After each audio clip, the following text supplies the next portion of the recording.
안녕하세요 여러분. 여러분들이 파리 여행 관련해서 질문을 굉장히 많이 주셨었는데 제가 맨날 프랑스에서 빵 먹는 것만 보여드리고 2달 살면서 얻었던 꿀팁들을 하나도 방출을 못 해드렸잖아요. 제가 뭐가 그렇게 좋아서 파리에 2달씩이나 있었는지 아는 거 하나 없이 진짜 무계획으로 가서 알게 된 것들을 오늘 파리 여행 Q&A 진행하면서 될 수 있는 한 많이 알려드리도록 할게요. 자, 첫 번째로 제일 많이 받았던 질문 중에 하나인 여행 경비입니다. 제가 원래 2주만 있다가 올 계획을 하고 갔었는데 파리가 너무 좋아서 그리고 바게트가 너무 맛있어서 일주일씩 연장하고 2주씩 연장하고 이러다 보니까 2달이 된 피의 그런 파리 여행이었기 때문에 절약이란 걸 하지 못했어요. 꼼꼼하게 계획을 해야 돈도 좀 아낄 수 있는 건데 그래서 제 여행 경비는 쟤처럼은 하지 말아야겠다 거나 아니면 쟤처럼 막 써도 이 정도밖에 안 들거나 이 정도로만 참고를 해주시고요. 자, 일단 비행기 값입니다. 저는 편도로 끊어서 가고요. 7월 성수기 비행기 값은 120만 원, 9월 귀국할 때 편도 비행기 값은 90만 원, 그래서 총 비행기 값이 210만 원이 들었습니다. 그리고 7월 숙박 117만 원, 8월 숙박 253만 원, 9월 숙박이 45만 원, 총 415만 원이 들었고요. 제가 2주 정도 아저씨 게스트하우스에서 무료로 있었기 때문에 그나마 성수기였어서 나머지 일자들이 좀 비쌌다. 9월은 좀 비성수기 때문에 9월 11일 날 제가 귀국을 했는데 11일 숙박값이 45만 원 이렇게 나왔다. 7월 외식비, 유흥비 이런 거 다 포함해서 127만 원, 그리고 8월에 256만 원, 9월에 79만 원, 총 462만 원을 식사, 술 먹고 카페 가는 데 썼고요. 8월 택시비 39만 원, 9월 교통비가 21만 원, 총 60만 원이 나왔습니다. 여기서 쇼핑은 제외예요. 제가 옷을 많이 샀었는데 그게 따로 계산이 안 돼가지고 그래서 2달간 약 1,147만 원 들었네요. 에어비앤비나 호텔을 계속 연장하다 보니까 이렇게 많이 든 건데요. 혹시 저처럼 한두 달간 장기 여행을 계획하고 계신 분이 있다면 프랑스존이라는 한인 커뮤니티가 있어요. 거기에 이제 한국 유학생분들이 방학을 맞아서 한국을 간다거나 다른 나라로 여행을 간다 이렇게 비울 때 한두 달 정도를 월 100만 원에서 150만 원 정도로 이렇게 렌트를 해주시거든요. 훨씬 저렴한 가격으로 숙소 알아보고 계실 수 있으니까 저처럼 숙소카드 하루에 10만 원씩 쓰지 마시고요. 파리는 외식 물가가 비싸서 칵테일 한 잔도 굉장히 비싸요. 기본이 18,000원이고 맥주도 한 잔에 다 9,000원이었던 것 같아. 그래서 음주비도 좀 과하게 나온 것 같고 대신 제가 식사는 외식은 자주 안 했고 바게트랑 마트에서 파는 식재료들을 많이 먹어서 많이 아낄 수 있었어요. 그냥 그 돈으로 다 술을 먹긴 했지만 만약 경비를 아끼고 싶다 하시는 분들은 외식보단 베이커리나 마트를 이용하시면 좋을 것 같고 술은 와인이 저렴하고 맛있으니까 그렇게 드심이 경비의 대부분은 숙소와 술이었다. 파리에 있는 동안 통장 잔고 들여다보지도 않았거든요. 그런 거 치고는 별로 이렇게 많이 안 쓴 것 같기도 하고 빨리 다음으로 넘어가죠. 다음은 꼭 가봐야 하는 곳인데요. 제가 이거를 2가지 챕터로 나눴어요. 제가 남들 다 루브르 가고 오르세 미술관 가고 이럴 때 저는 미술관 근처도 구경을 안 가봤고요. 대신 저는 정말 공원을 꼭 가보라고 말씀을 드리고 싶은 게 한국에는 공원이 많이 없잖아요. 그래서 사람들이 일상 속에서 어떻게 쉬어야 되는지 어떤 여유를 가져야 되는지를 잘 눈으로 파악하기가 어렵단 말이에요. 계속 바쁘기만 하니까. 근데 유럽 국가들은 공원이 굉장히 잘 돼 있어서 공원에 가면 정말 일상적으로 일 끝나고 와서 누워서 쉬고 있는 사람들, 진짜 대자로 누워서 쉬는 사람들, 조깅하는 사람들, 가족들이랑 나가서 피크닉하는 사람들을 정말 쉽게 볼 수가 있어요. 공원들도 지역 구들마다 하나씩 다 있어서 얼마든지 관광지를 들렸다가 공원을 들릴 수가 있거든요. 근데 제가 그중에서 정말 좋아했고 내가 앞으로 이런 여유를 가지고 살아야겠다도 느꼈고 한국에서 볼 수 없는 이국적인 풍경들을 가진 기억에 남았던 공원들을 지금 몇 군데 소개시켜드릴게요. 첫 번째로 릭상부르 공원입니다. 공원은 퐁테느 메디시스라는 조각상이 있는 분수대도 있는데 여기도 사진 스팟으로 굉장히 유명하고요. 릭상부르 공원도 꽤 인지도가 있는 공원이긴 한데 다른 공원에 비해선 굉장히 한적한 편으로 유명합니다. 파리 공원은 이런 초록색 의자들이 굉장히 시그니처죠. 그리고 릭상부르에서 제일 유명한 스팟은 여기 분수대. 아이들이 저걸 뭐라 그러죠? 저거 배를 띄우면서 놀고 있어요. 보기 정말 좋죠? 아기자기한 게 특유의 매력이 있는 공원이에요. 이렇게 초록 의자에 앉아서 각자 사색을 즐기는 모습을 쉽게 볼 수 있습니다. 사각형으로 잘 다듬어진 나무들이 인위적이면서도 조화로운 모습을 보여줍니다. 정말 의자들이 도처에 깔려 있어요. 사람들 다 앉아서 이렇게 각자 여유를 즐기고 있는 모습이 너무 보기 좋죠. 그리고 파리 공원에서는 저렇게 담배를 펴도 아무도 뭐라는 사람이 없더라고요. 좀 더 자유분방한 공공시설이지 않나. 그리고 제가 파리 공원에서 가장 좋아하는 부분은 이 라벤더예요. 보라색 꽃이 이렇게 신비로운 느낌을 줄 줄은 저도 몰랐거든요. 다음은 비트쇼몬 공원입니다. 입구부터 약간 아기자기한 느낌이 있고요. 이 공원은 제가 가본 공원들 중에 가장 비현실적으로 아름다운 공원이었어요. 이 공원 한가운데 있는 강하고 그 위에 길게 들어진 다리가 너무 이쁘지 않나요? 진짜 감탄이 계속 나올 정도로 아름다운 곳이었습니다. 지대가 좀 높은 지형도 있어서 저렇게 온갖 곳에 누워있는 사람들이 또 막 보이기도 하고요. 둘러볼 곳이 참 많은 공원이었어요. 여기도 마찬가지로 어딜 가나 사람들이 드러누워 있죠? 저렇게 누워서 일광욕을 즐기는 모습들이 정말 여유롭고 좋아 보여요.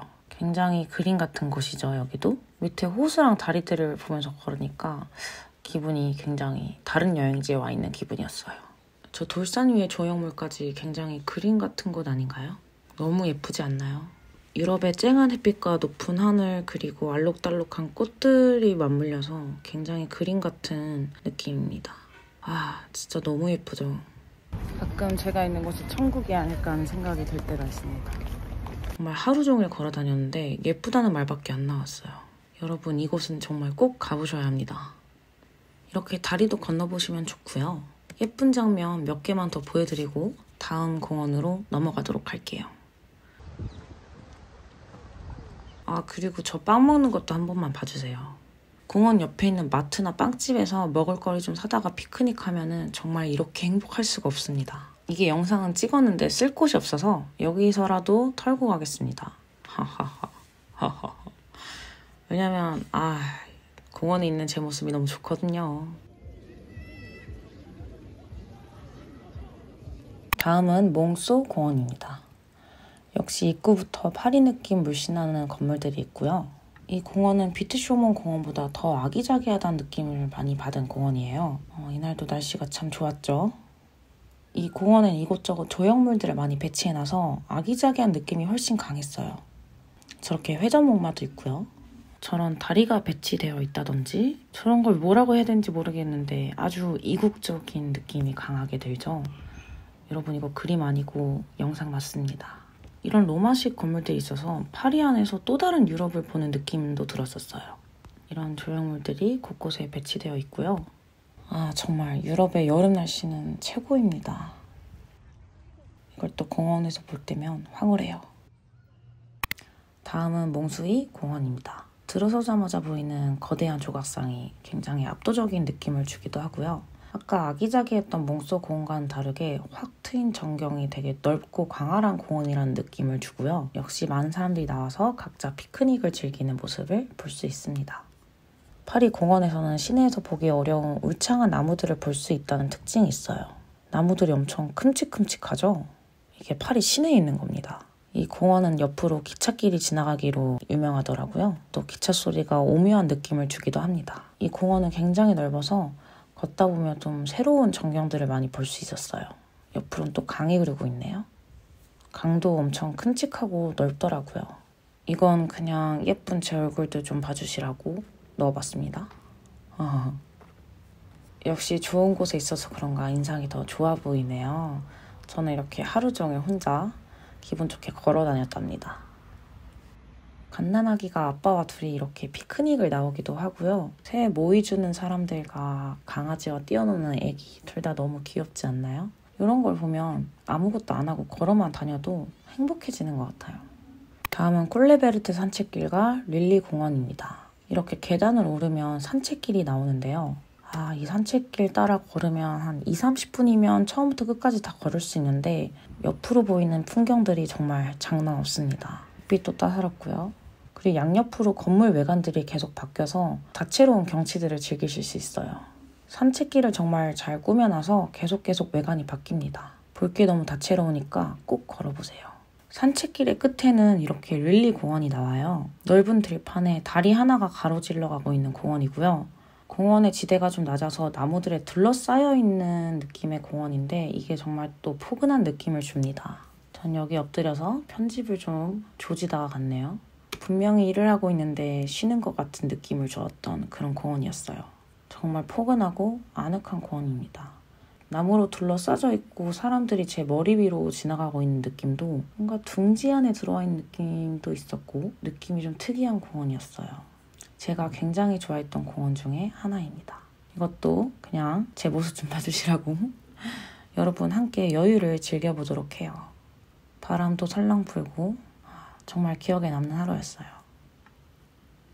다음은 파리공원에서 제일 유명한 틸르리 공원입니다. 저 대관람차가 보이기로 아주 유명한 공원이죠. 역시 라벤더와 꽃들이 정말 예쁘게 조경이 돼 있는 것 같아요. 이날도 구름이 정말 예술이었네요. 꽃들의 색감이 너무 예쁘지 않나요? 이곳은 이렇게 분수도 있고요. 앞으로 루브르가 보이는 공원입니다. 역시 사람들이 이곳저곳 앉아서 각자 여유를 즐기고 있는 모습이 참 보기만 해도 마음이 편안해지는 것 같아요. 틸르리 입구 또한 너무 예쁘고요. 그 입구를 넘어서면 바로 앞에 루브르 박물관도 보이는 게 파리 최고 인기 공원일만 한 것 같아요. 근데 저는 그만큼 사람이 너무 많아서 그렇게 막 여유롭게 즐길 수 있는 공원은 다른 공원에 비해서 아니다 라고 생각을 해요. 그리고 옆으로는 이렇게 하이틴 영화에나 나올 법한 놀이공원이 있는데 제가 듣기론 여름과 겨울에만 연다고 들었고요. 관광객도 가장 많지만 그만큼 가장 아름다운 공원이 아닐까. 너무 예쁩니다. 참고로 저는 이 놀이기구를 타봤는데요. 보이는 것만큼 그다지 무섭진 않았어요. 이 틸르리 공원에서는 대관람차, 루브르 박물관 뿐만 아니라 이 콩코드 광장과 개선문도 일직선으로 보이고요. 그리고 옆으로 좀만 더 돌면 에펠탑까지 보이는 게 파리에 있는 유명한 관광지들을 다 마주할 수 있어서 최고의 공원 중 하나였다.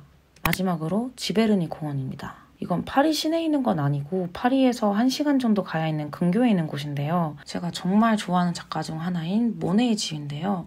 모네가 꾸민 정원들을 구경할 수 있는 곳입니다. 파리에 있는 공원에서처럼 앉아서 쉬거나 여유를 즐길 수는 없는 관광지이지만 정말 한 번쯤 보고 올 만한 가치가 있다라는 생각이 드는 곳이에요. 정말 비현실적으로 아름다운 꽃들이 많고요. 어떻게 모네가 그런 아름다운 햇살을 담은 그림을 그렸었는지 단번에 납득이 가는 그런 정원이었어요.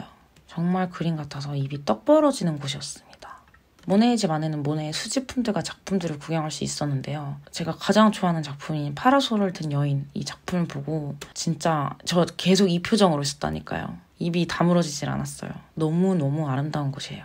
제가 미술관, 박물관을 한 번도 안 갔었다 그랬잖아요. 관심이 없거든요. 근데 그 관심 없는 저조차도 이렇게 황홀한 지경에 이르렀었답니다. 지베르니 정원은 두 스팟으로 나눠져 있는데 이것은 두 번째인 물의 정원이에요. 물의 정원이 진짜 대박이었어요. 느낌이 무슨 지브리 만화에 들어와 있는 그런 느낌 아닌가요? 이 햇살과 대나무들, 그림 같다. 이렇게 연꽃들이 핀 물의 정원을 볼 수 있고요. 모네의 수련이라는 작품이 이 정원에서 나왔습니다. 정말 그림을 안 그리고는 못 베기는 그런 정원 아닌가요? 여러분, 공원 너무 아름답지 않았나요?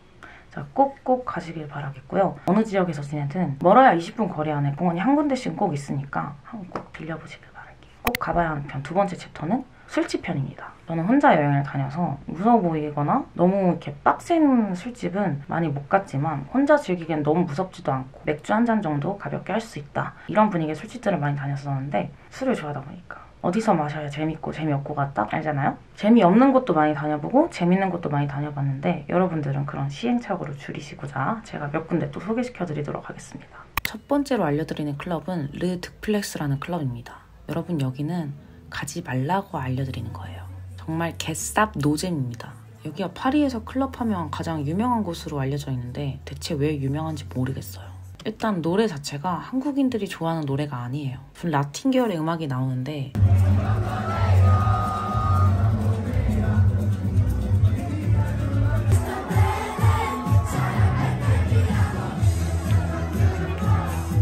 저들은 어떻게 이 음악에 재밌게 노는지 난 모르겠어. 이게 재밌나? 아무튼 저는 정말 노잼이었고요. 여기서 드물게 한국인들을 마주쳤는데 정말 만나는 한국인들마다 노잼이라고 했어요. 가지 마세요. 그리고 굉장히 인종차별도 있고 위험하다고 알려진 클럽이기 때문에 혼자 가실 분들은 절대 이곳엔 가지 않길 바랍니다. 저도 선경에 와서 겨우 한번 가봤었어요. 그리고 정말 재미없었다는 거. 다음은 혼술하기 굉장히 좋은 익스페리멘털 칵테일 클럽이라는 바입니다. 이 바는 가장 핫한 지역 중 하나인 샤틀레라는 역에 있고요. 제가 적어도 3번은 갔던 곳이에요. 샤틀레 역은 젊은이들이 가장 많이 가는 지역 중에 하나고요. 만약에 내가 노는 거 좋아한다 하시면 샤틀레 역을 가시면 됩니다. 이곳은 혼자 와도 전혀 부담이 없는 작은 칵테일 바이고요. 칵테일 값이 살짝 비싸긴 하지만 아늑하고 조용한 분위기에 칵테일도 굉장히 맛있었어요. 그리고 이렇게 길게 커튼이 쳐져 있어서 밖에서 안이 보이지 않아요. 그래서 더 편하게 혼자 술을 마실 수 있었던 것 같습니다. 바텐더 분들이 굉장히 열정적으로 칵테일을 제조해 주시는데 멋있어요. 다음은 레이드라는 클럽인데 이 친구 2명이 저를 데려가 줬고요. 게이 클럽입니다. 이 친구들이 저를 여기 데려와 준 이유는 바로 이 샤워쇼 때문이고요. 매일 12시에 열리는 샤워쇼가 굉장히 유명한 클럽이라고 해요. 19세 미만 관람 금지이고요. 게이 클럽이라고 해서 게이들만 오는 게 아니라 많은 관광객들이 이 샤워쇼를 보러 왔더라고요. 근데 이 샤워쇼가 무료입니다. 입장료도 없고요. 여러분들이 성인이시라면 이 샤워쇼 한번 관람하시는 것도 저는 나쁘지 않다고 생각해요. 저는 이 정도 수일지 몰랐는데 정말 깜짝 놀랐어요. 특별한 추억, 경험을 만들어 보고 싶으시다면 추천드립니다. 이거는 술집은 아닌데요. 제가 아까 말했던 샤틀레라는 지역입니다. 술집들이 굉장히 밀집해 있고요. 방금 앞에 보였던 기네스 타번이라는 곳은 이렇게 밴드가 공연을 해주기도 하고 굉장히 놀거리가 가득합니다. 그리고 제가 알기로는 이 샤틀레라는 지역이 한국의 홍대처럼 가장 젊음의 길거리라고 해요. 젊고 이제 패션을 좋아하는 사람들이 가장 많이 모여서 노는 곳이라고 해요. 그리고 또 한 지역을 추천해드리자면 생미셸이라는 곳입니다. 여기도 샤틀레 지역 못지않게 많은 젊은이들이 모여서 술을 마시고 즐기는 것 같은데 맥주집도 굉장히 많고 샤틀레보다는 비교적 더 안전하고 조용하게 술을 마실 수 있는 곳이었어요. 샤틀레도 그렇고 생미셸도 그렇고 목금토에는 일반 술집이었던 곳들이 다 클럽으로 변하는 곳들이 많더라고요. 한번 구경 가셔도 좋을 것 같아요. 다음은 파리 2구에 있는 플레이1이라는 바입니다. 이렇게 해리포터 술처럼 컨셉이 있는 술을 팔고요. 이렇게 젖병에 담아서 팔기도 하면서 독특한 술집입니다. 위생 상태는 별로 무시하고 싶네요. 그리고 이 바는 멕시코 식당의 주방에 문을 열고 들어가면 나타나는 바인데요. 이런 바를 스픽 이지 바라고 하거든요. 여기도 상당히 분위기가 좋았고 혼자보다는 연인이랑 오면 더 좋은 그런 분위기 있는 바였습니다. 다음은 오설리반이라는 펍이자 클럽인데요. 파리에선 대체로 이런 펍들이 목금토에는 약간 클럽식으로 변하는 것 같더라고요. 저는 이런 분위기들이 더 가볍게 놀기 좋고 친구 사귀기에도 좋았던 것 같아요. 그리고 상대적으로 덜 위험하기도 하고요. 파리에 오설리반이랑 오즈카페라고 이런 종류의 클럽이 2가지 정도가 있는데 체인이라서 지역마다 몇 군데씩 있었던 것 같고요. 제가 이런 종류의 재밌는 펍들 정보는 더보기란에 모아놨으니까 더보기란에서 확인해주세요. 괜찮았던 술집은 여기까지 소개를 드리도록 하고요. 제가 아무리 재밌는 술집을 추천드렸어도 혼술할 땐 꼭 조심하셔야 됩니다. 파리에서 혼술하는 꿀팁은 제가 이따가 알려드리도록 할게요. 혼술 꿀팁을 알려드리기 전에 치안이 어떤가요? 라는 질문에 먼저 대답을 드릴게요.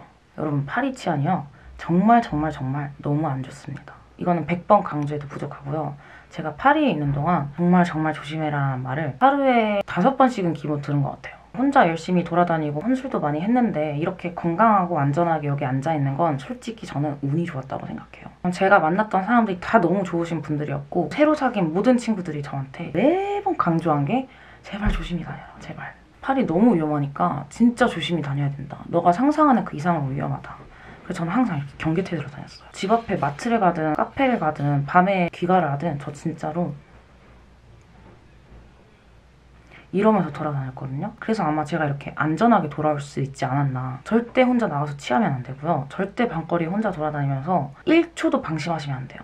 그 정도로 치안이 위험합니다. 위험했던 순간이 있었나요? 라는 질문을 받았었는데요. 지금 생각하면 좀 위험하긴 했죠. 제가 밤에 귀가를 하고 있었어요. 일정을 마치고. 근데 뒤에서 어떤 사람이 계속 쫓아오는 거예요. 번호 좀 달라. 자기랑 앉아서 얘기를 좀 하자. 자기랑 술 한 잔만 하자. 계속 쫓아오는 거예요. 그 사람이 거의 30분을 따라왔는데 절대 안 된다. 싫다. 뿌리치면서 가고 있는데 제 숙소 앞까지 따라오는 거예요. 제가 숙소로 들어가 버리면 제가 어디 묵고 있는지를 알려주는 꼴이 되잖아요. 그래서 그게 너무 무서워서 번호 줄 테니까 대신 더 이상 따라오지 말고 연락할게 내가. 이렇게 뻥 아닌 뻥, 안심 아닌 안심 시키고 보냈어요. 그 다음 날부터 계속 전화가 오는 거예요. 어디냐? 번역기 돌린 것도 아닌 뭐 이상한 말로 어디냐? 데이트하자. 전화 받을 때까지 전화 걸고. 그래서 유심칩 바꿨어요. 근데 이게 그 사람도 그렇게 나쁜 사람이 아니었고 징그러운 사람이지만 저도 나름 이렇게 똑부러지게 말했거든요. 막 진짜 지금 웃으면서 하지 마. 이렇게 막 정색 빨고 말했거든요. 그랬으니까 약간 위기를 모면할 수 있었던 순간이지 정말 그 사람이 위험한 사람일 수 있었잖아요. 운이 좋았다고 생각합니다. 그 정도로 파리 치안은 정말 좋지 않아요. 그래서 혼자 여행하시는 분들이나 혼자가 아니신 분들이라도 늘 경계태세로 조심히 여행 다녀오시길 바랄게요. 근데 제가 여러분 뚝딱이라고 하잖아요. 근데 저 사실 그렇게 뚝딱거리지 않거든요. 혼자 다닐 때는 되게 똑부러지게 다니는데 그래서 그런지 소매치기는 당할 뻔도 한 적이 없어요. 늘 이렇게 가방 안고 다니고 중요한 거 그런 건 가방 안쪽에 들고 다니고 한 번도 방심하거나 이런 적이 없기 때문에 소매치기는 당한 적이 없습니다. 유튜브 보면은 정말 유럽 가서 소매치기를 엄청 당하는 것 같던데 제가 그거를 싹 다 보고 갔거든요. 어떤 수법으로 소매치기를 당하는지, 어떤 수법을 사용하는지 그런 영상들을 다 제가 정독을 하고 와서 위험한 구역으로는 가지 말아야겠다. 이 몇 호선 지하철에 소매치기가 가장 많다. 다 정보를 들었어서 저는 소매치기를 당하거나 당할 뻔한 적도 없습니다. 그러니까 여러분 매사에 경계태세와 주의를 기울이시면 생각보다 그렇게 소매치기는 당할 일 없으실 거예요. 그리고 여러분 이 눈빛을 키우세요. 눈빛을. 내 거 어디 한번 가져가봐라 하는 눈빛 있잖아요. 효과가 있는 것 같아요. 제가 맨날 이러고 있었기 때문에 만만하게 보이면 안 되는 거야. 포스를 기릅시다. 어쨌든 이 포스가 중요한 건 아니고 소매치기를 당하더라도 여러분의 잘못은 아니지만 경계를 늘 하고 다니면 크게 막 너무 걱정할 것도 없다. 혼술할 때 꿀팁입니다. 근데 제가 여러분 혼술할 때 꿀팁을 드려도 뭐 별 도움이 안 되는 게 전 한국에서도 혼술을 좋아했고 워낙 혼자 잘하는 거 좋아하는 사람들은 혼술 잘해요. 거기 가서도. 근데 이제 파리에서만의 혼술 꿀팁이다. 제일 중요한 건 뭐냐면 여러분 마음가짐이에요. 마음가짐. 나는 혼자 여행을 와서 이 밤의 분위기를 더 느끼고 싶었어. 이 밤거리와 밤의 카페 테라스에 앉아서 와인 한잔하고 맥주 한잔하는 이런 분위기를 즐기러 나온 사람이야. 라는 마음가짐을 하면 전혀 창피할 것도 없죠. 외국에선 생각보다 남들에게 그렇게 신경 쓰지 않아요. 제가 혼자 나와서 술을 먹든 혼자 나와서 글을 쓰고 있든 그냥 그런 사람인 거니까 눈치는 안 보셔도 될 것 같고요. 카페 테라스에서 마실 때는 그냥 혼자 앉아서 먹긴 했지만 제가 아까 알려드린 펍이랑 이런 데 가서도 혼자 서서 노래도 즐기고 했거든요. 근데 7, 8월 성수기에 가면은 파리지행보다는 관광객들이 굉장히 많아서 왜 혼자 왔어? 나도 혼자 여행 왔는데 너는 언제 왔어? 이런 대화들이 많이 오고 가거든요. 나도 혼자 왔으니까 친구를 사귀겠다는 즐거운 마음으로 그들과 대화를 했죠. 그런 걸로 막 경계태세를 할 필요는 없을 것 같아요. 근데 뭐 어디 함부로 따라가진 마시고요. 그리고 제일 중요한 거 어떻게 안전하게 마시냐. 첫 2주 정도는 12시 전, 11시 전에는 집에 귀가를 했어요. 왜냐면 얼마나 위험한지 모르고 내가 이 지역을 파악을 해야 나중에 어떤 일이 생겼을 때 호다닥 도망갈 길 안다거나 낯선 곳에서의 위험에 대처할 수가 있는데 내가 그 지역을 잘 모르는 상태에서 위험한 일이 닥친다. 그러면 그 대처할 방법 모르고 막 당황하게 되잖아요. 그래서 2주 정도는 그냥 얌전히 일찍 귀가해서 그 지역을 파악했던 것 같고 그 이후로는 뭐 새벽 3시까지도 마신 적 있고 2시까지도 마신 적 있지만 택시를 불러서 갔습니다. 집에 무조건. 우버가 잘 잡히거든요. 우버 사용하시는 법도 좀 빠르게 습득을 해두시면 내가 조금이라도 취했다. 조금 치기가 오른다 하면 택시 잡고 귀가를 했습니다.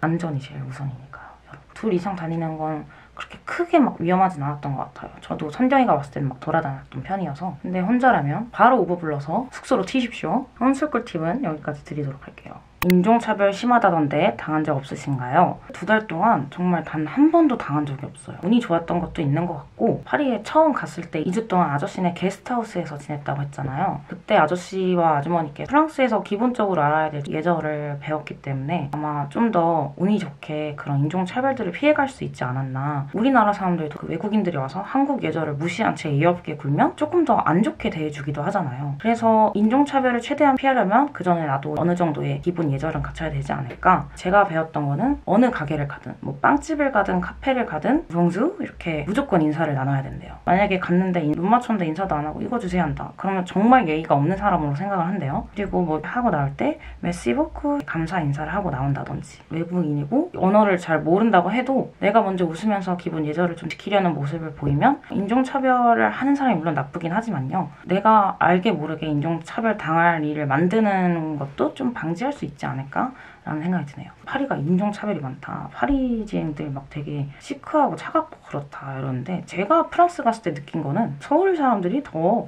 야박해요. 서울 사람들도 정이 많은 사람들, 야박한 사람들 있잖아요. 비슷한 비율 같아요. 그리고 프랑스 사람들이 진짜 한국 문화에 관심이 엄청 많다는 걸 느꼈어요. 한인 레스토랑 찾아보기가 정말 너무 쉽고요. 그 한인 레스토랑마다 사람들이 줄 서서 먹어요. 안에 사람들이 막 그득그득해. 근데 소주는 안 먹더라? 아무튼 혼자 밥 먹고 있거나 맥주 먹고 있으면 와가지고 Where are you from? I'm from Korea 이러면 아 진짜 그럴 줄 알았다면서 너무너무 반갑다고 자기 코리안 처음 본다면서 이건 물어보고 저건 물어보고 이런 사람들이 너무 많았어요. 그 정도로 한국 문화에 관심이 많고 특히 넷플릭스가 뜨면서 한국 영화나 드라마들을 굉장히 많이 챙겨보나 봐요. 정말 막 한국인이라면 반가워하니까 걱정은 없으셔도 될 것 같다. 다음 정보는 해외여행 필수 어플이에요. 구글맵, 우버 필수인 거 여러분 아시죠? 그거 아세요? 한국만 네이버랑 카카오맵을 쓰고요. 전 세계적으로 구글맵을 씁니다. 전 세계 사람들이 이 가게에 대한 리뷰를 구글맵에 다 남겨놨기 때문에 구글맵 무조건 필수고요. 우버 필수, 에어비앤비 당연히 필수죠. 근데 우버나 에어비앤비에 가끔 카드가 잘 안 먹힌다고 하시는 분들이 있는데 제가 이거를 열심히 찾아봤어요. 비자 카드, 마스터카드 맞는데 왜 안 되지? 했을 때는 카카오뱅크 카드를 쓰세요. 그 이유가 있었는데 뭔지 몰라. 어쨌든 카카오뱅크 카드는 해외 결제 다 이렇게 막 다른 카드는 안 돼도 카카오뱅크가 제일 잘 된다고 하니까. 그리고 이번에 여행할 때 저는 클룩, 베르사유 궁전 같은 데 갈 때 예매를 쉽게 할 수 있었던 것 같고 제가 여행 다닐 때마다 필수로 활용한 것이 하나 있거든요. 바로 VPN입니다. 여행할 때 왜 VPN이 필수냐? 여러분 평소에 넷플릭스 얼마나 보시나요? 저는 넷플릭스에 안 본 게 없을 정도로 영화랑 시리즈 둘 다 엄청 많이 보거든요? 근데 한국에서는 볼 수 있었던 컨텐츠를 외국에서는 볼 수 없는 경우가 진짜 굉장히 많아요. 국가별로 제공되는 컨텐츠가 다르기 때문에 제가 파리에 있을 때는 한국에서 이상한 변호사 우영우가 한참 이제 공개가 되고 있을 때였어요. 근데 파리에서는 한국보다 공개일이 훨씬 늦는 거예요. 인스타에서 자꾸 짤들 올라오지 저는 계속 스포를 당하지 볼 수는 없지 막 속이 뒤집혔는데 그럴 때 필요한 게 이 VPN입니다. VPN을 사용하면 제 IP를 한국에 있는 것처럼 돌려버릴 수가 있거든요. 제가 프랑스에 있더라도 내 IP는 한국에 있는 것처럼 되니까 한국 컨텐츠들을 다 볼 수 있게 되는 거예요. 반대로 해외에서만 볼 수 있었던 컨텐츠들을 한국에 돌아와서도 계속 볼 수 있겠죠? 그 VPN을 어떻게 사용하는 거냐? 자, 이렇게 어플에 들어가서요. 제가 원하는 국가를 선택해서 클릭 한 번이면 짠! 저 이제 프랑스에 접속이 된 거고요. 넷플릭스에 들어가시면 오늘의 프랑스 시리즈 탑100 이렇게 프랑스 콘텐츠가 바로 뜨죠. 제가 방금 사용한 이 VPN은 노드 VPN입니다. 이번에 여행 갔을 때도 제가 정말 야무지게 이용한 VPN인데요. 마침 광고가 들어와서 기쁜 마음으로 소개시켜드릴게요. 노드 VPN 혹시 어디서 많이 들어보시지 않으셨나요? 이름이 잘 알려진 만큼 단연코 글로벌 1위 VPN이고요. 세계에서 가장 안전하고 빠른 VPN이라고 해요.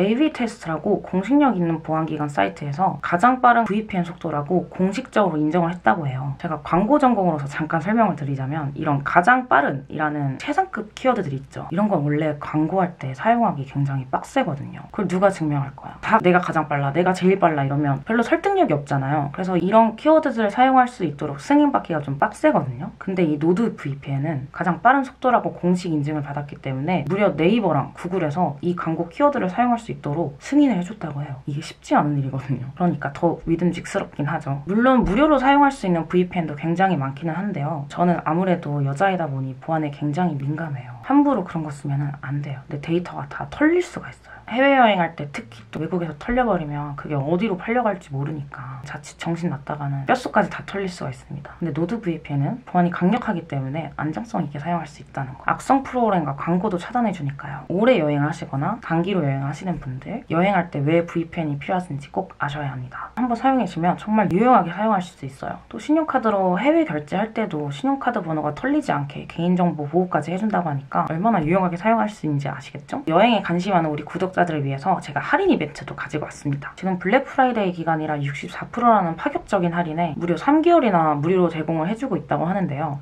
우리 구독자들 분들께만 한 달을 더 추가해서 4개월이나 무료로 드린다고 하니까요. 가격도 정말 비싸지 않고 정말 저렴해요. 그래서 여행을 계획하고 계시거나 한국에서도 해외 컨텐츠를 즐겨보신다 하시는 분들은 30일 이내로 무료 해지까지 가능하다고 하니까 일단 한번 사용해보시길 추천드릴게요. 이벤트란은 더보기란을 통해서 확인해주시고요. 그럼 다음 질문으로 넘어가도록 하겠습니다. 프랑스어 못해도 되나요? 프랑스어 못해도 됩니다. 대신에 영어도 못하시면 안 돼요.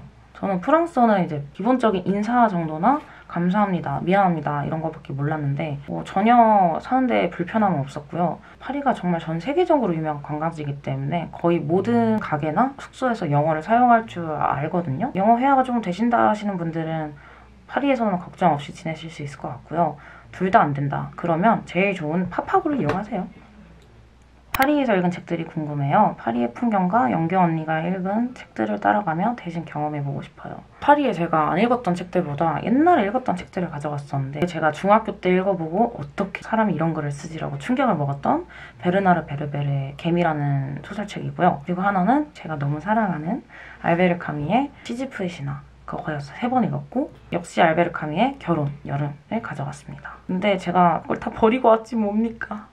책을 가지고 왔다가 돌아올 때 짐이 너무 많아져서 다 버리고 와서 다시 새로 샀어요. 왜 가져갔었냐? 베르나르 베르베르는 프랑스의 천재 작가였고 알베르 카미도 대체 프랑스는 어떤 나라길래 이들이 거기 살면서 이런 글을 써냈을까가 너무 궁금해서 책들을 가져가서 공원에서 읽으면서 이런 아름다운 곳에서 이런 글이 나왔군 하는 공감을 제가 그분들의 발꿈치도 못 따라가지만 조금이라도 공감을 하기 위해 그 책들을 가져갔었죠. 파리 마트에서 꼭 먹어봐야 하는 것. 첫 번째로 저는 에멘탈 치즈. 제가 제일 좋아했던 치즈고요. 바게트 위에 올려 먹으면 느끼하지도 않고 짭짤하면서 바게트와 잘 어울리는 그 맛이 너무 맛있었습니다. 그리고 케네프라는 햄 통조림도 진짜 맛있었어요. 한국의 스팸 같은 건데 조금 덜 짜면서 이것도 바게트에 올려 먹으면 되게 맛있었고요. 프랑스 마트에서는 통조림 요리가 정말 무궁무진하게 많고 정말 맛있거든요. 그래서 저는 최대의 낙이 매일 마트 가서 저희는 막 통조림 하면 참치랑 옥수수, 골뱅이 이런 것밖에 없는데 거기는 온갖 요리들이 다 있어요. 그래서 그 통조림들 하나하나 까먹는 맛. 차려진 음식보다 인스턴트 좋아하는 사람 있잖아요. 제가 약간 그런 스타일인가 봐요. 그런 통조림들 하나하나 다 사봐가지고 까먹는 맛이 있었는데 여러분 진짜 프랑스에서는 그냥 마트를 애용하십시오. 마트에 정말 온갖 별의별 게 다 있어. 그리고 제일 제가 꼭 드시라고 하고 싶은 건 테린느. 시장에서도 테린느를 팔기도 하는데 일단 마트에서 드셔보시고 맛있으면 음식점과 시장 가서 좀 더 신선하고 맛있는 테린느를 드셔보도록 하고요. 이 테린느는 뭣도 모르고 그냥 이런 게 있길래 한번 사서 먹어봤거든요. 근데 맛은 순대 내장 맛이야. 파리에 계속 있으면서 약간 순대가 그리웠었거든요. 그걸 오랜만에 먹으니까 순대 간 맛이다. 저 순대 간을 좋아해서 너무 맛있다 하고 그걸 빵에다 또 발라 먹었는데 진짜 개맛있는 거예요. 이건 대체 뭘로 만든 걸까 하고 구글에 쳐보니까 진짜 순대 간을 부셔가지고 뭐 어떻게 이렇게 만드는 거라더라고요. 근데 그게 정말 맛있습니다. 너무 맛있습니다. 아참 이거는 추가 꿀팁인데요. 마트에서 이렇게 치즈 같은 걸 구매하시고 나서 비행기에 가지고 탈 거다라고 말씀하시면 이렇게 진공 포장을 해주세요.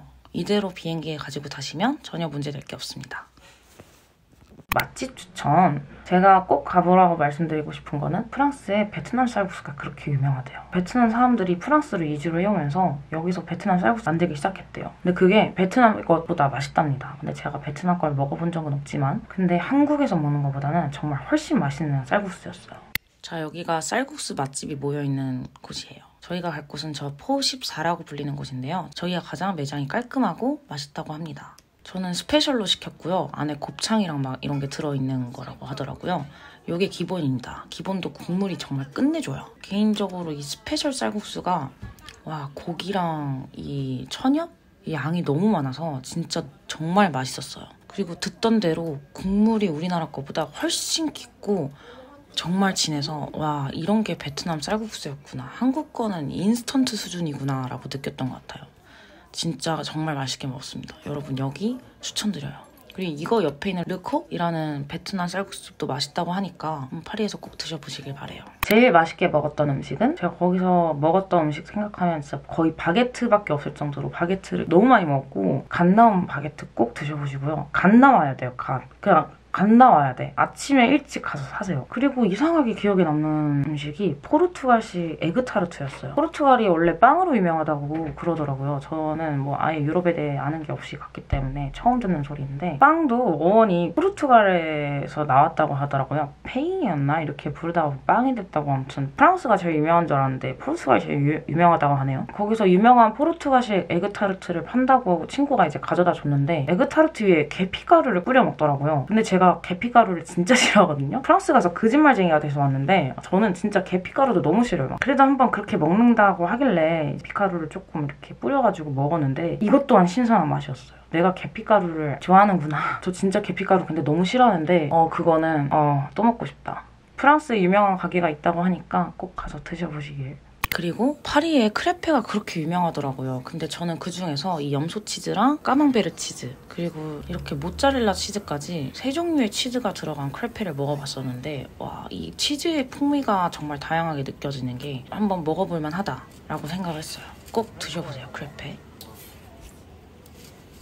그리고 말해 뭐예요? 어니언 스프. 처음 맛보는 맛이었는데 안에 양파랑 치즈, 바게트를 넣어서 끓인 게 어떤 소스를 베이스로 했는지 모르겠지만 감칠맛이 오지더라고요.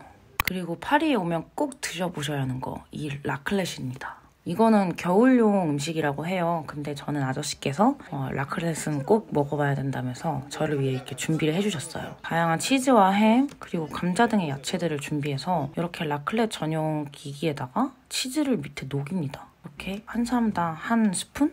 이걸 뭐라고 할까? 하나씩 이렇게 가지는데 저기다가 이런 식으로 치즈를 녹여요. 그래서 이렇게 감자 위에 녹은 치즈를 부어서 먹어주는 그런 요리이고요. 겨울철에 이제 지방을 빨리 흡수하기 위해서 먹던 음식이라고 해요. 아, 근데 치즈가 질이 달라서 그런지 정말 맛있었습니다. 고칼로리지만 퐁듀보다 정말 맛있었던 것 같아요. 겨울에 가시는 분들 꼭 한 번씩 라클렛 먹고 오시길 추천드려요. 다음 질문. 숙소 어떻게 찾았는지. 저는 주로 에어비앤비를 이용했고요. 에어비앤비에 이제 리뷰가 좋은 것들, 내가 가고 싶은 지역들 찾아서 리뷰를 꼼꼼하게 확인을 했고, 그리고 제일 중요한 건 프랑스에는 엘리베이터가 없기 때문에요. 이게 숙소가 아무리 좋아 보인다 하더라도 꼭 봐야 돼요. 엘리베이터가 있는지 없는지. 그리고 문의를 넣었어요, 호스트한테. 혹시 엘리베이터 있냐? 몇 층이냐? 3층 정도다. 그러면 죽을 똥 싸서 캐리어 끌고 올라갈 수는 있었어. 근데 4층부터는 진짜 무리니까 그렇게 알아봤고요. 2주씩 이렇게 장기로 지낼 때는 에어비앤비를 사용을 했고, 좋은 호텔에서 몇 번 묵고 싶다 할 때는 아고다를 이용했습니다. 사진 찍는 꿀팁. 저는 주로 아저씨 따님분이 찍어주셨고, 혼자 관광지를 놀러 갔을 때 사진 찍고 싶다 이러면 제가 꿀팁을 들었거든요. 절대 외국인에게 부탁하면 안 돼요. 어디를 가든 한국인은 한 면증 있어. 그럴 때 눈을 부릅뜨고 레이더를 돌려서 한국인한테 부탁하는 중입니다. 정말 외국인이 찍어준 사진은, 그럴 거면 왜 찍어주는지 모르겠어요. 좀 어려 보이고 센스 있을 것 같은 외국인을 골라서 사진 찍어달라 했는데 이렇게 나왔고요. 한국인 남자분이 찍어줬을 때는 엄청 비율이 좋고 아주 열심히 최선을 다해 찍어서 남겨주셨답니다. 비율 차이가 좀 상당하죠. 여러분, 한국인 찾아서 부탁하면 무조건 인생샷 건지십니다. 한국 대중교통과의 차이점. 저는 나비고라는 교통카드를 이용해놨었는데, 그거는 이제 저보다 블로그에 설명이 훨씬 자세하게 된 글들이 많으니까 그런 글들 참고해서 이용하시면 좋을 것 같고요. 제일 큰 차이점은 한국은 찍을 때마다 돈이 나가는데 교통카드 종류가 워낙 다양하게 많아서 뭘 사용하시느냐에 따라 좀 다르긴 한데, 저는 이제 무제한권을 이용했어요. 일주일 동안 무제한으로 이용할 수 있는 그런 무제한 카드였는데, 월요일날 사면 다음 주 월요일날 끝나고 일요일 사면 다음 주 일요일날 끝나야 되잖아요. 근데 월요일날 사든 목요일날 사든 금요일날 사든 일요일엔 다 끝나요. 그래서 월요일날 다 새로 사야 돼요. 그래서 만약에 토요일날 도착하셨다. 그럼 일일권을 사시는 게 낫고 월요일날 일주일권을 사시는 게 낫습니다. 전 제일 편했던 건 이거를 끊어두면 내가 하루에 100번을 타더라도 다 공짜여가지고 그거는 좋았던 것 같아요. 이 지역에 있다가 2시간 뒤에 다른 지역으로 가고 2시간 뒤에 다른 지역으로 가도 다 공짜라는 거? 그게 한 달권도 있으니까 자주 돌아다니는 사람이면 이 무제한권이 개이득이잖아요. 한국에도 이런 무제한 카드가 있었으면 좋겠다라는 생각. 그리고 제일 큰 차이점은 파리 지하철에는 화장실이 없어요. 길 가다가 화장실이 너무 가고 싶어가지고 지하철 찾아왔는데 화장실이 없는 거예요, 지하철에. 저는 이게 별거 아니라고 생각을 했는데 지하철에 화장실이 없으니까 와, 세상에 그렇게 불편할 수가 없습니다. 길 가다가 심하렵잖아요? 그러면 어디 카페 같은 데 가서 에스프레소라도 한 잔 사서 화장실을 가야 돼요. 아주 가장 큰 불편함이더라고요. 만약에 내가 음식점에서 맥주를 먹고 나왔어. 근데 이제 지하철까지 15분 걸려. 근데 쉬가 마려. 그러면 어떻게 해요? 그렇게 깨끗하지 않은 공중 화장실을 찾아서 싸거나 집 갈 때까지 참거나 어디 가게에 들려서 해야 된다는 게 좀 많이 생각보다 불편하더라고요. 또 막 재밌는 거는 거기는 지하철 안에서 막 버스킹을 해요. 근데 그분들이 실력이 되게 좋을 뿐만이 아니라 너무 감동적인 수준의 실력들이고, 심지어 막 하프까지 있었어. 깜짝 놀라서. 무슨 지하철에 한국처럼 이렇게 넓진 않아요. 되게 지하철역들이 작은데 거기에 아름다운 막 선율이 흐르는 거예요. 뭐지? 하고 이렇게 지나가다 보는데 하프 이따만한 걸 가지고 어떤 분이 이렇게 막, 그것도 되게 너무 멋있게 감미롭게 연주를 하고 계시더라고요. 그래서 버스킹 스킬 이게 무엇 막 이랬는데, 알고 보니까 지하철에서 버스킹을 하려면 뭐 오디션 같은 걸 봐서 허가증을 받아야 되나 봐요. 보여지는 것들과 문화 이런 걸 굉장히 중요시하다 보니까 아무나 그렇게 지하철에서 버스킹 할 수 있도록 허가를 내주지 않고 실력이 검증된 분들만 버스킹을 할 수 있게 해놨다고 합니다. 나름 지하철 할 때마다 귀호강하기도 하고 되게 재미있었어요. 이건 정말 간단한 팁인데요. 여러분, 기념품 친구들을 위해 사가실 때 저는 이 바게트 펜, 별거 아닌데 정말 인기 많았고요. 근데 이 별거 따는 게 4,000원이야. 졸라 비싸. 아무튼, 그리고 이 파리 라이터, 이 두 개가 제일 인기 많았습니다, 친구들한테. 파리에서 있었던 재미있는 에피소드나 특별했던 일이 있을까요? 기억에 남는 일이 딱 2가지가 있는데, 파리에 도착한 지 2주쯤 됐을 때 어느 정도 그 지역에 적응을 했단 말이죠. 맨날 2주 동안 집에서 혼자 넷플릭스 보면서 혼술하고 이러니까 너무 막 외롭고 답답해서 미칠 지경인 거예요. 그래서 이제 용기를 내서 혼자 술을 먹으러 밖에 나가봤죠.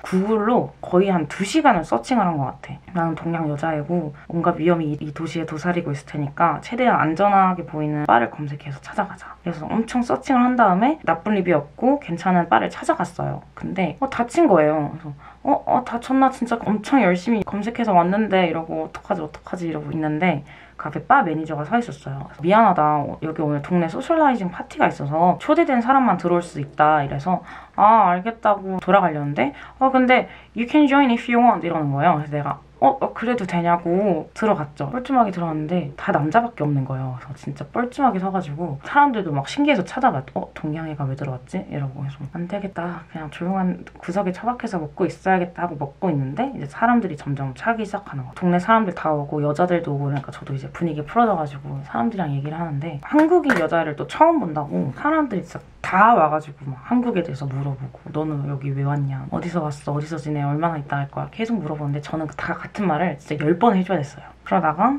너무 신나져가지고 새벽 2시까지 친해진 친구들과 파티를 벌인 다음에 집에 갔다. 너무 재밌게 놀다 왔습니다.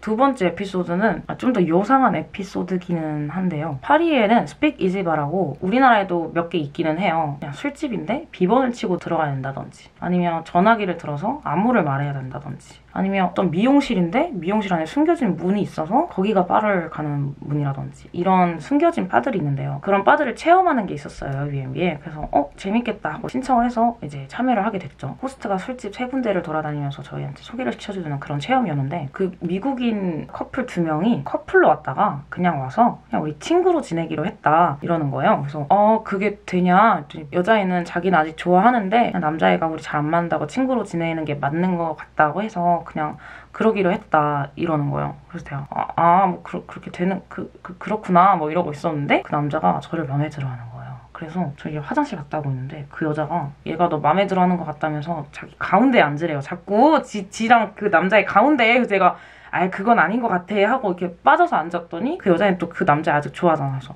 그치 그래 어색하고 불편할 거야 이러면서 알겠다고 다른 데 앉으라고. 그래서 그 여자 옆에 막 그랬거든요. 이건 뭐지? 이랬는데 그 체험이 끝나고도 저희끼리 막 친해져가지고 3차로 맥주집까지 가서 이제 맥주를 먹고 있었어요. 근데 그 남자애가 자꾸 제 옆에 앉아가지고 저한테 말 걸고 해가지고 튀어야겠다 이러고 튀었죠. 아무리 미국인들이 그렇게 막 개방적이라고 해도 자기랑 친구로 지내기로 한 전 여친 앞에서 저한테 그렇게 막 이렇게 하더라고요. 그래서 정말 개방적인 곳이구나. 근데 더 놀란 건 그런 개방적인 미국인들조차도 저한테 You're in Paris, enjoy! 이런다는 거. 그러면 파리 사람들은 대체 얼마나 개방적인 건지.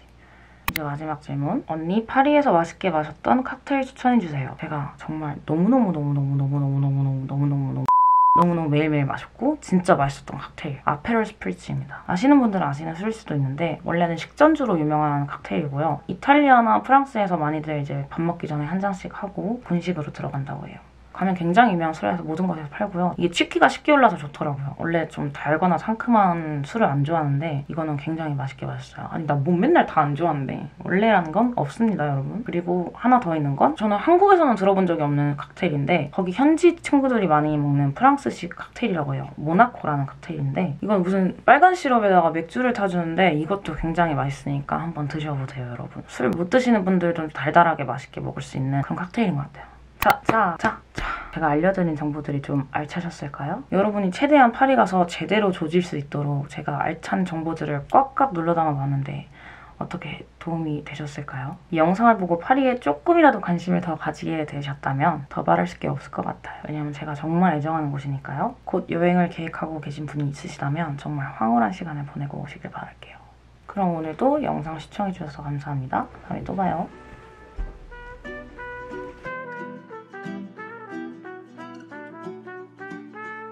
For every morning that I rise and I am showered by your smiles, oh yeah.